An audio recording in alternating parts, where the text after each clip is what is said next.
So I've got a few questions that have actually been emailed over to us ahead of today. So I've said that I will ask those questions to you. But obviously, if you've got any other questions, then please feel free to raise your hands and we can chip in. So can I come to you first, Julie, if that's okay? I do want to. One of the first questions that we actually had, what do you, in your opinion, what do you need in order to be a successful woman within academia? I don't know whether I can answer that just in academia. Okay. I'll perhaps come back to that. I think actually for anybody to succeed you have to have confidence to believe in yourself.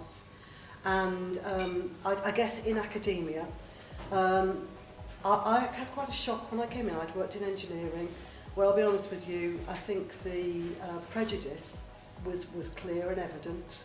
When I came into academia, there were lots of policies and lots of people saying we've got all these equality policies and everything's fine, but actually underlying it, there's still the same prejudice and barriers. They just pretend they don't exist. So I would say just go for it. Actually believe in yourself, go for it, and recognise that wherever you work, you have to work at things to be able to move on. Mm-hmm. Anything to add? Yeah, well, it's surprising, but yes, in engineering, it is open and honest prejudice, and you can challenge open and honest prejudice, and somebody said the other day, forget conscious bias training, let's have some conscious bias training, because there's a lot of conscious bias out there. So I would agree that the hardest thing to cope with is the sort of background type action. But I would absolutely agree with you, to get, work hard, do what you love. Because there's something about doing a job that you love that actually makes you better at it. So do what you love and have confidence and go for promotion when you can. As a careers coach, I just want to add that I've spent the last 14 years recruiting and putting people into positions within academia and outside of academia, supporting. Actually worked with the University of South Wales, and I always find that women tend to. If you see a job description and you don't match everything on that job description, women don't tend to apply. Whereas, in my opinion and my experience, just my perspective, men see 3 out of 10 and they apply. And they think, well, I'm really good at those 3, so I'm going to do it anyway. But women, we don't seem to do that. Why do you think that? Why do you think that is? Have you got any thoughts on that? Why is it that we lack that confidence? Well, I have applied for lots of things in lots of different places, and I think the main thing is when there's a challenge to go for it, to have the confidence. So it's something which I have always done because it's sort of been installed in me from my childhood. It's from my upbringing. So I do apply when there are things, and that's why I'm not just been in academia. I've worked in different places, from the council through to the BBC Country File, and recently I've joined Swansea University as a lecturer, so that's I suppose what you've just said is a nice question to lead on to. I'd like to know what you ladies, the support that you've had on a personal level, what you think has had an impact on your career. You talked about, that was instilled in you from a young age, which is wonderful. What would you think, Ellen? I think it may be a bit of a cliche, but a really supportive, friends and family behind you. And I studied a degree in history, which I really enjoyed, but I wasn't as passionate about. It wasn't until I entered student politics that I realised what I wanted to do and that I could actually achieve all these great things. So I think a passion and a love for what you do as well, and encouragement. Nobody ever told me that I couldn't do that, or not all my friends and families always encouraged me until I succeeded. I think it's important how we talk to ourselves as well. I think there's enough people out there that will tell us on a daily basis that we're not great or we can't do that. So I think there's enough people in the world that will do that for us. We need to make sure that we're kind to ourselves. Julie, what help would you say? What would you say support that you've had? What's made an impact to you? Above family and friends, because I think that, if I'm honest, that's probably been the most important thing. I think I really enjoy support from colleagues, and those colleagues might be people who are my peers, they might be people who are my bosses. I'm not one for sitting down with a diary every day and saying who am I going to network with. I'm not great at doing that, but I do think recognising actually you need people who advocate for you, because actually no matter how great you are at your job, Most of us do not blow our own trumpets. Yeah. So actually, and we're probably worse at that than men are. So it's going back to your point about what we do. So I think just that sort of thinking about who would advocate for you. And if you're a leader, ultimately, who's going to follow you? So actually some of those advocates will eventually become your followers because they will support your career going forward. Mm. Going on to the leadership topic, if I can come to you first on this, Karen, what would you say, lessons in leadership, what do you think makes really good leadership? What have you seen? I think be courageous. That's a lesson I've learned really recently, that you have to be courageous, you have to have courage of your own convictions, and if you've got an idea, then just, and a passion, then go for it and be able to convince people to follow you in that idea. Because there's no point in not being courageous, so holding yourself back is the worst thing. But just picking up and connecting that leadership thing to the previous thing, I also think that mentors are really, really important, and mentorship comes, sometimes you don't recognise when people are mentoring you and advocating for you in the background. I found out actually this morning somebody had been advocating me for something which I didn't realise, and I was blown away that this person had been speaking up for me. But that person, when I think about it, has actually been mentoring me in a very small, unseen way for many years. And I think recognising that those people are the people who you can turn to when you need support to be courageous. And, when you say we don't blow our own trumpet, but those people can say, well, why aren't you telling people that you're good at this, So mentors can really tease that out of you. Yeah. I worked with LinkedIn last year on something called the Career Confidence Campaign, and we interviewed 2,000 professionals in all different sectors throughout the UK, and actually the majority of women came back and said that they actually felt hugely uncomfortable talking about their achievements. And I think I always think it's nice to have I call them lighters, ladies.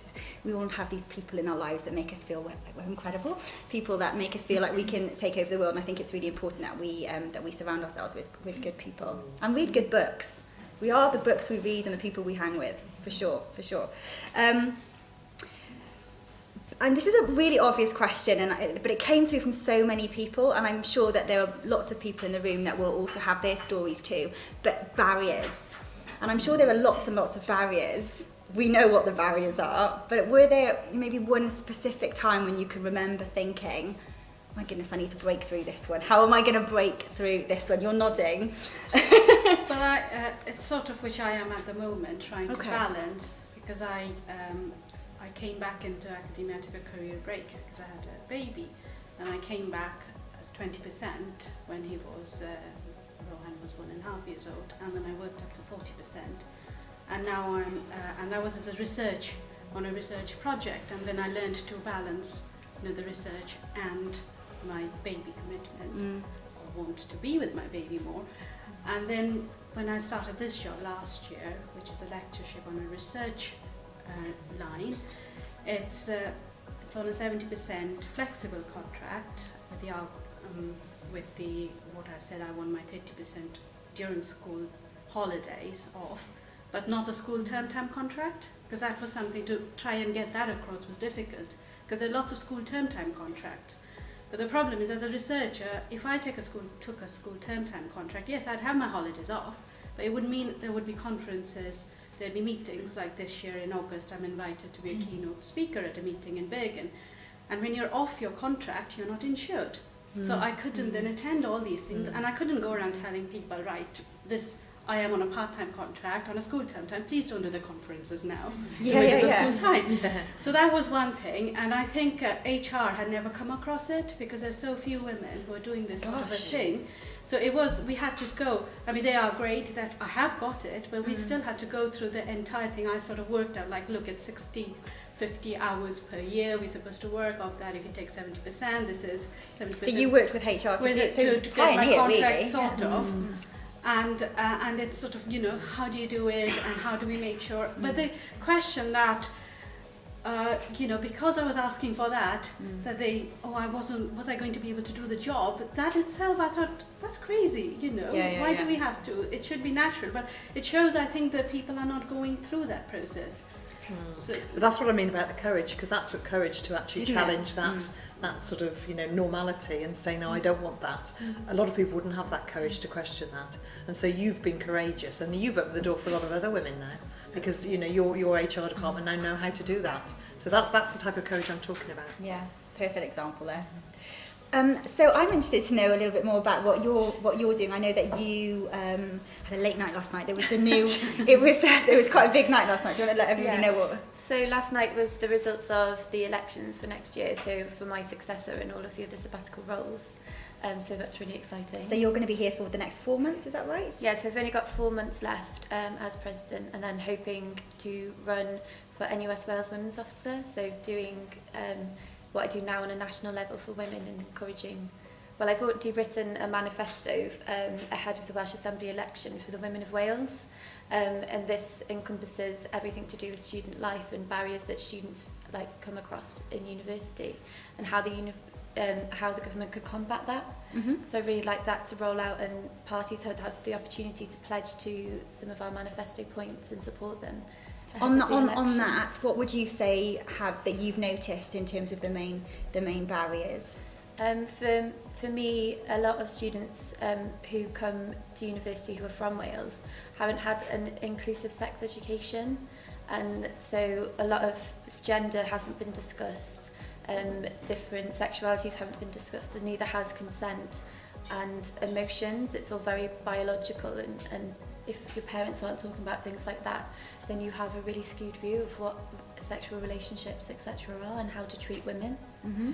And vice versa, how women treat men. And another thing is to do with the gender pay gap and how women perceive themselves when they leave education, whether they can go and reach for those higher paying roles, or whether they will stick at a lower barrier before they enter. So I've been encouraging female students to apply to be boards of trustees for charities or things that they're interested in while they're at university, to give them that experience before they leave. Yeah, and encourage them into leadership roles. Yeah. Brilliant.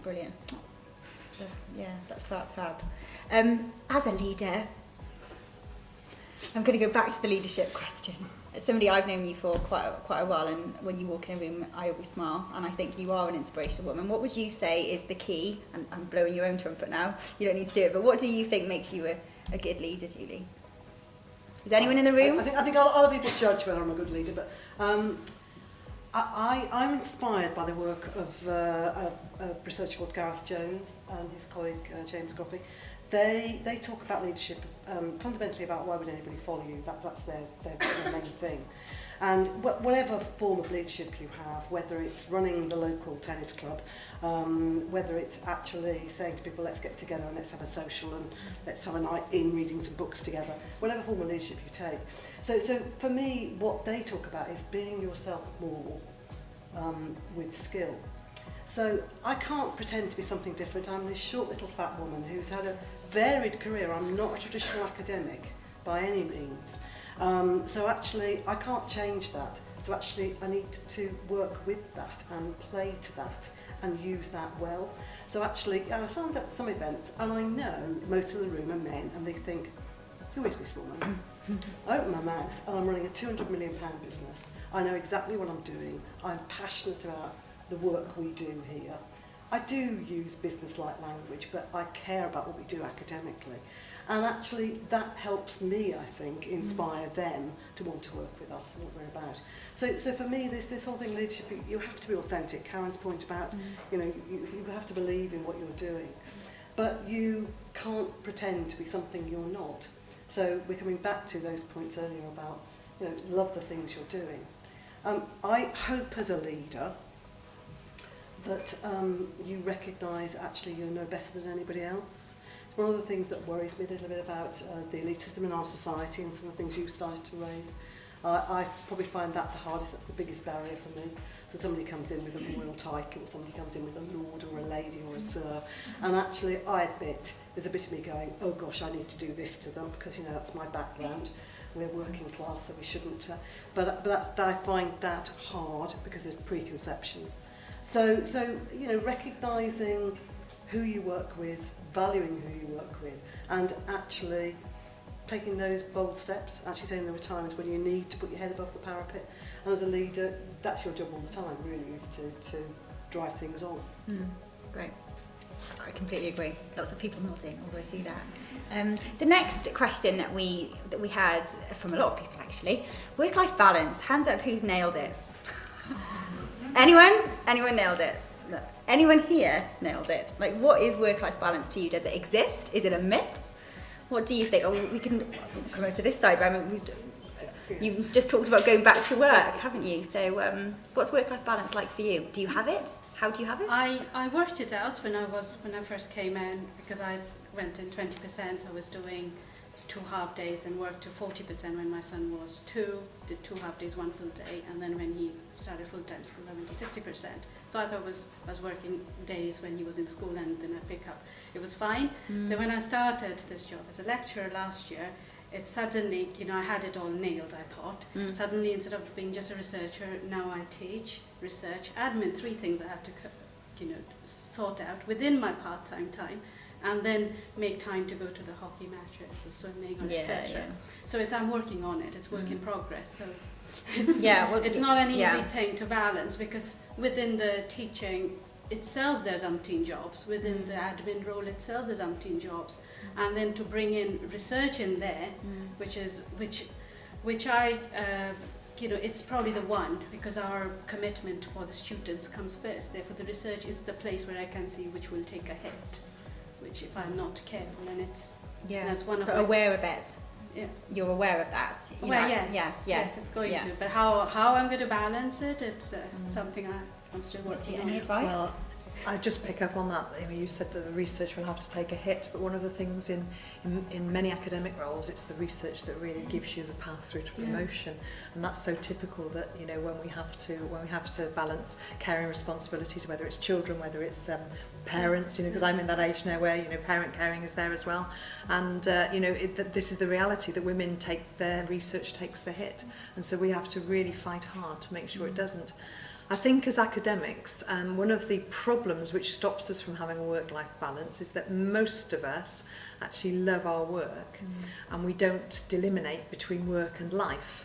So when I'm doing work in the evenings or at weekends or something, I don't feel like it's work in some senses, because I enjoy, so particularly if I do my research, then I get into something. So, it doesn't feel like it's work in that sense, although you're working really hard. But that can be really hard in your family, because I know my kids are 17 and 14, and I would say my work-life balance is still work in progress. I haven't got it right yet, but they come in and they slam my laptop down and say, "Come with me," and so they're great for sort of tearing me away from this absorbing passion to go and do things, and so you have to tell them, I have to give your family and friends permission to drag you away. Yeah, that's really interesting. In fact, Rob, the guy on the camera there, works with me at Career Cake, and one of our customer success managers, lady called Kath, and she's been with us 6 months, and she loves it. She absolutely loves working with us, which I'm super grateful for her. She's got 3 children, and she's recently given them permission to do exactly that, because she will just talk about work all the time, because she loves it, because she doesn't see it as work.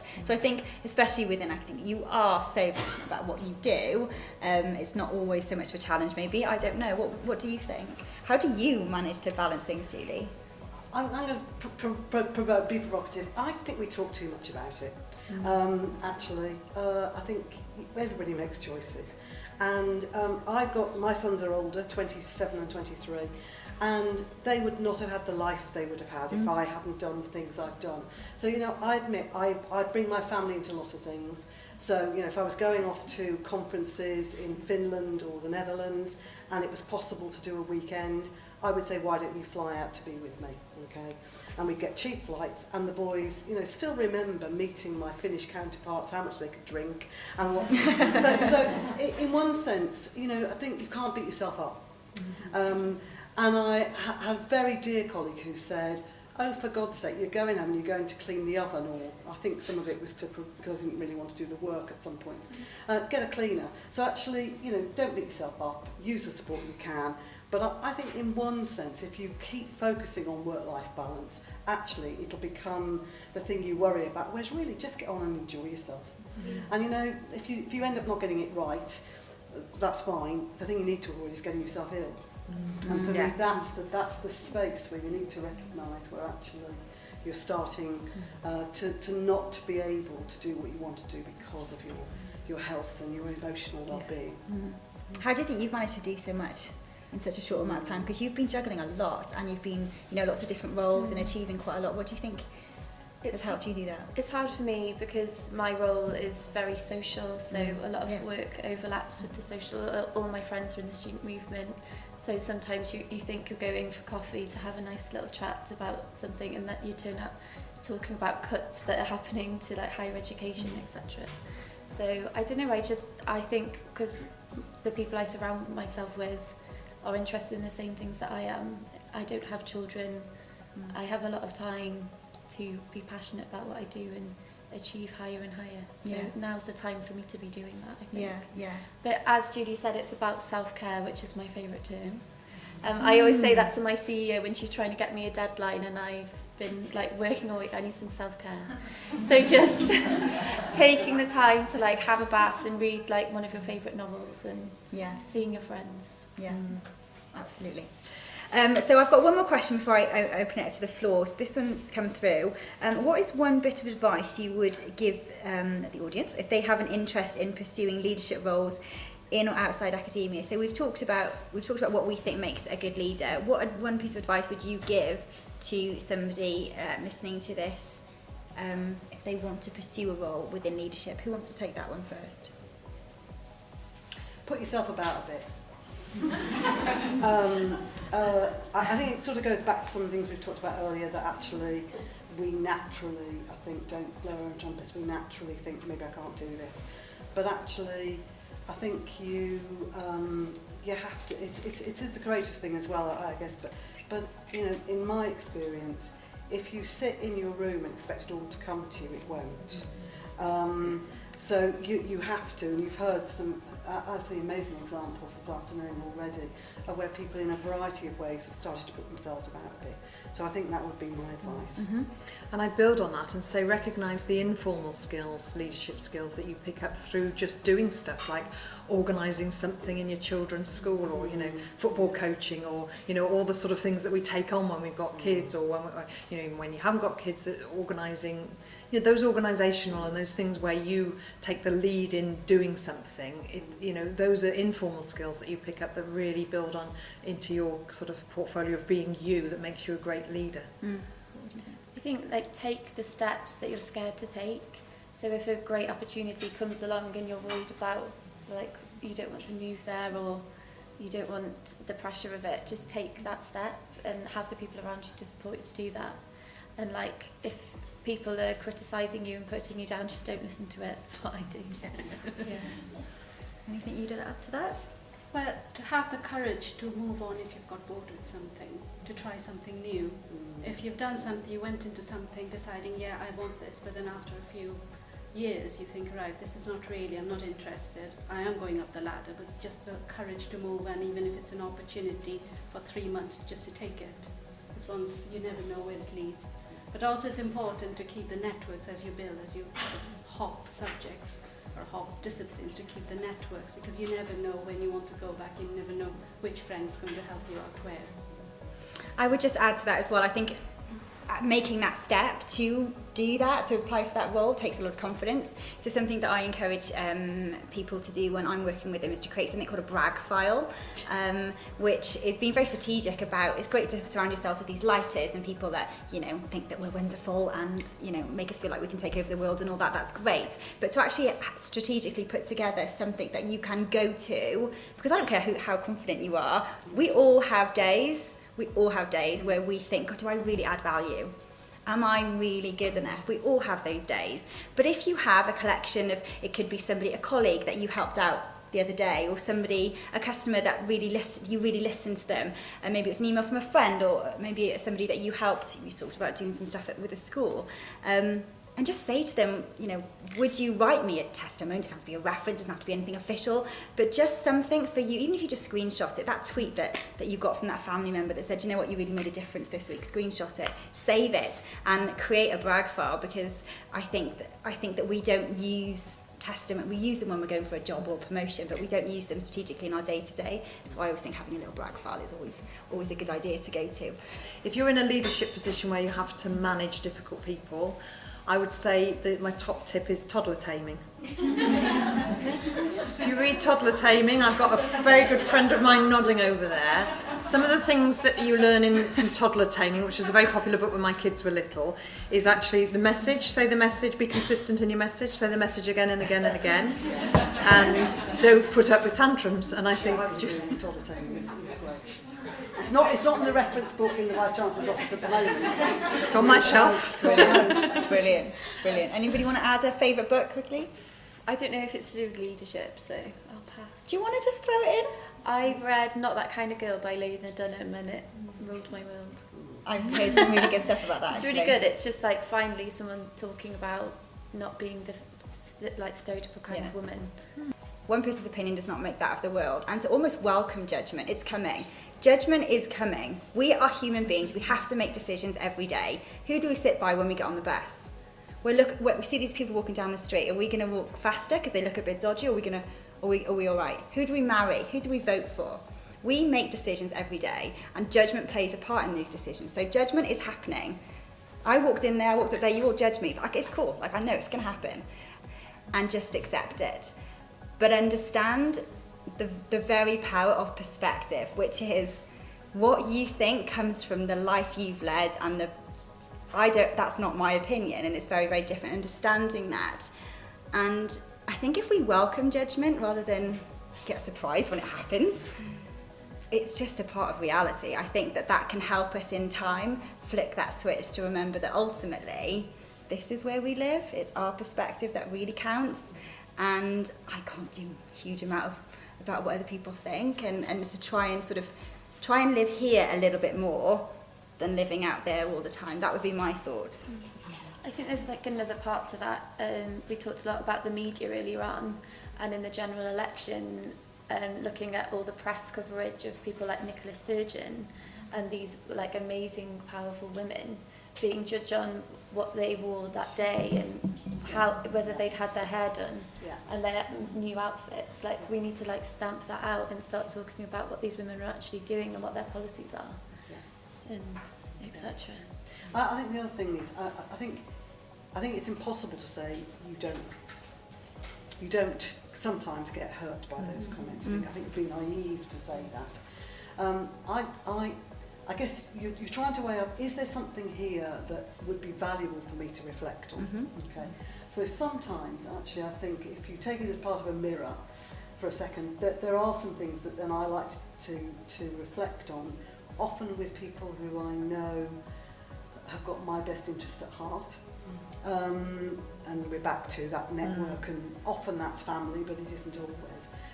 And the second thing is, actually, I think it gives you the confidence you've talked about to say, well, you know, I know this is coming from, this is something I believe in, and therefore I've got to recognise that everybody will agree with me or recognise that now, but I need to do more to get more people thinking this is the right thing to do and this is the right way to go. So in one sense it's sort of like an inspiring circle.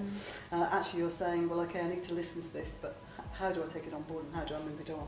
And finally, some of it is just rubbish, and you put it in the rubbish box, don't you? You actually, you can listen to it and understand it and respect it, or you can just go like that. Yeah. And when you get to be a Vice-Chancellor, some people protect you from that, because actually, obviously there's a whole team here that monitor every time anything's said about South Wales. And that includes my son, who's got every, thing. So actually, most of that I do not see. And I think if I did see all of it, if I was active in the e-world, I think it would be, I would find that very hard. Because every moment, everything you say is scrutinised. So actually, they fortunately for me, they will screen it, and if there's something they think we need to be thinking about or taking on board, that will come forward. Otherwise, so clearly, if it gets to be something that we need to take legal action on as a university, then we would. Fortunately, they're very, very, very rare occasions. Okay, I think that's time, isn't it? So so thank you very much. And for Kate. Okay, so enjoy your tea, and and we'll see you in the workshops.